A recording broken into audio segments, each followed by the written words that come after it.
prior to the election year. As you know, the drop legislation is before us. There's going to be hearings coming up to talk about it. I want to remind folks that I was part of the freshman class that put in our first piece of legislation was to drop for elected officials. They wouldn't even give us a hearing. So now the state obviously passed a bill that elected officials are exempt.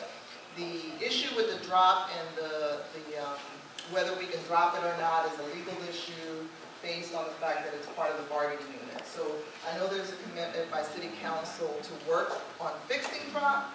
I don't know if legally we can end it because the bargaining units will appeal it to us. So that's one issue.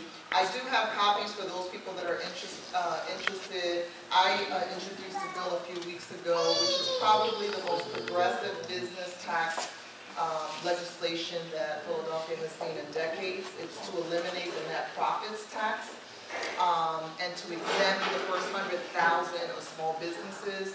It really is changing the paradigm of thinking in terms of small businesses. That is to be critically important because it is a bill targeted at small business. And essentially, not to glaze you over, in our current course, if we eliminate the gross receipts tax, $40 million that we currently receive from big companies, multinationals, who are not located in Philadelphia, will stop paying taxes to us. So this changes the course and provides the level playing field for Philadelphia-based companies. So I have a slide presentation.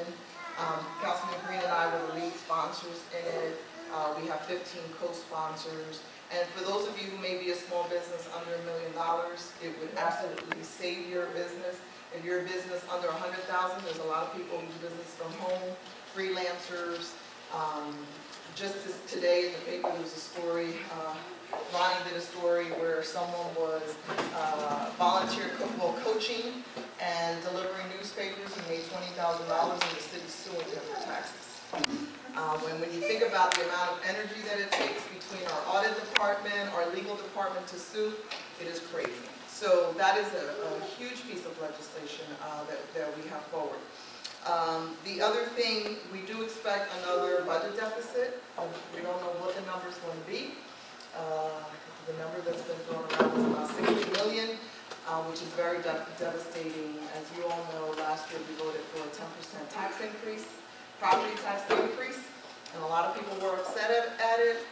The alternative was the trash fee that the mayor wanted to put forward. The average person in the 7th Councilmatic District is going to pay about $107 more. So when you compare that to the $300 that the mayor was proposing, as hard as that was to do, it was better than the alternative to do. But we do expect another deficit this year. We've had to make some really, really tough choices, and it has not been easy to manage the books in this economic times. Some of the departments that have gotten gutted in this has been L&I. We've cut the demolition budget. The demolition budget 10 years ago was about $15 million. We're down to about $6 million.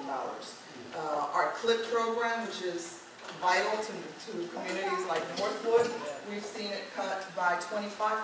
Tom Conway does a really good job at some of the graffiti and some of the other issues.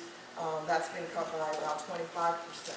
So it's hurt neighborhoods. I say that to say that some of the tough decisions that this administration has made has hurt neighborhoods. There were a lot of people that came out and testified during the budget in support of CLIP. We had some of the civics come out, and the PDEX came out and supported it. So it's not an easy thing to be in government.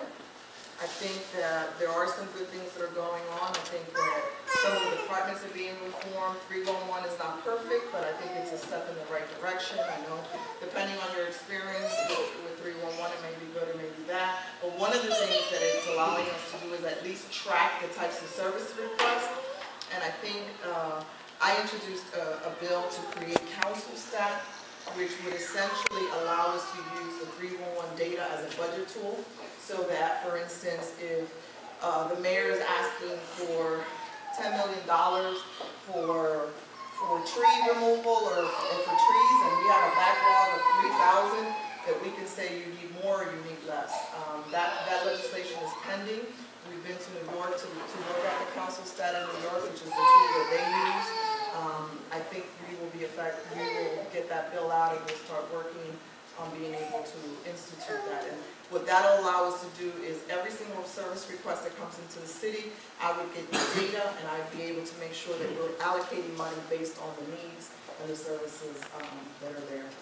Pretty much, that's pretty much in terms of our legislative agenda. We can now address some of the